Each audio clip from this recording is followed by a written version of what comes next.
एक चीज़ जो आने वाले समय में वो बदलने नहीं वाली है वो है importance of technology in education.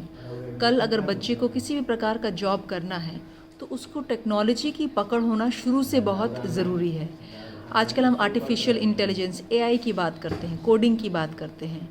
ऐसे में सिर्फ कंप्यूटर बच्चे को पढ़ाना कि जो कि माउस और कीबोर्ड्स के बारे में बताए वो बहुत रिडंडेंट हो गया है।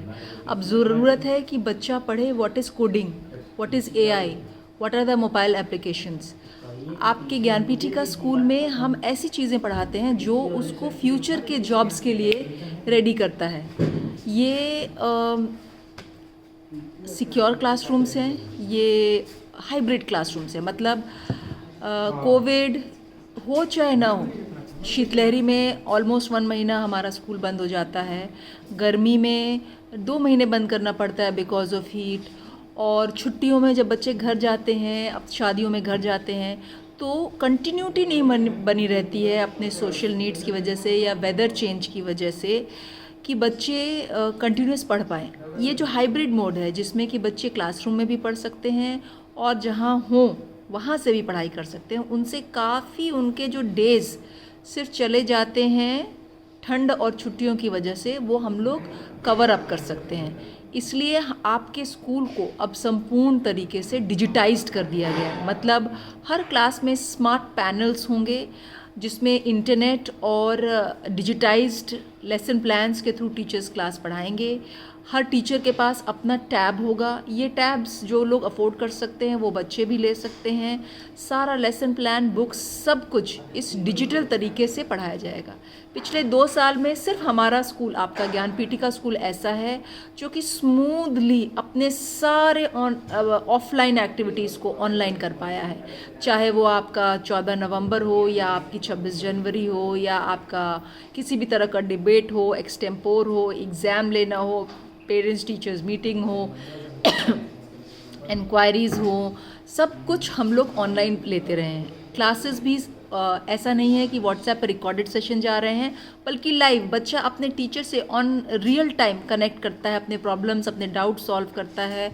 और हर टीचर के साथ 2 बैकअप सपोर्ट दिया गया है। बाय चांस अगर इंटरनेट की वजह से टीचर कहीं से ड्रॉप आउट करती है तो जो बैकअप टीचर रहती है वो उस क्लास को कंटिन्यू करती है। एक एडमिन सपोर्ट भी रहता है कि अगर किसी तरह का आईटी रिलेटेड इशू अगर टीचर को आ रहा है तो वो आईटी एडमिन का बंदा उनको उस तरीके का फटाफट सपोर्ट देता है।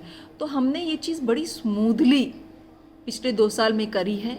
अब इसके नेक्स्ट लेवल पे हम जा रहे हैं जहाँ पे हाईटेक क्लासरूम्स ऐसी होंगी कि टीचर और बच्चा आने वाले फ्यूचर के लिए रेडी होगा।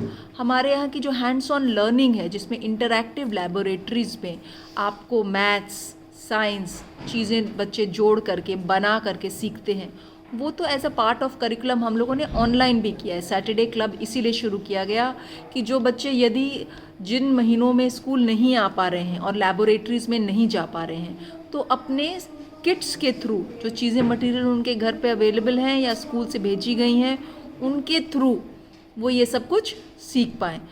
इसीलिए आने वाले समय में कोविड से रिलेटेड जो चैलेंजेस आए उसकी वजह से हमने ये हाइब्रिड क्लासेस बनाई जिसमें ऑनलाइन ऑफलाइन दोनों हो सकते हैं। और एक ये भी चीज़ देखी गई कि इन पिछले 2 साल में कुछ बच्चे घर बैठ गए। रीज़न्स ऐसे रहे कि इंटरनेट नहीं चल रहा है, डिवाइसेस नहीं है घर पे, कोई समझाने वाला नहीं है कि ये किस तरीके से किया जाए। तो वो बच्चे जब भी स्कूल में वापस ज्वाइन किए 6 महीने बाद, 8 महीने बाद, या अब भी अगर हम उनको ज्वाइनिंग करा रहे हैं तो उनको 1 महीने के ब्रिज कोर्स के बाद ज्वाइन कराया जा रहा है। मतलब ये महीना ऐसा होगा जिसमें उनका जो भी गैप रहा, अगर क्लास 4th 5th का बच्चा था और उसको लॉन्ग डिवीजन और क्रॉस मल्टीप्लिकेशन सीखना था या इंटीजर्स के बारे में सीखना था या क्लास 6 का डेसिमल के बारे में सीखना था, तो वो 1 महीने में वो सारी कंसेप्ट्स जो उसको आनी चाहिए अगले क्लास के लिए वो टीचर्स उनको सेपरेट 1 महीने की क्लास ले करके कंप्लीट करवा दे रहा है। And not to add but just to say that our online classes have also included the extempores, debate, so that the personality development of the child has been managed nicely. English speaking is a requirement for the coming future, and all our children must be able to use both the language fluently. So we are proud to say that we have faculty which even teach to the first generation learners that beautifully how it should be. So here's an attempt to take the challenges that we have faced in the past 2 years as something which we can build our school even much better. Thank you everyone.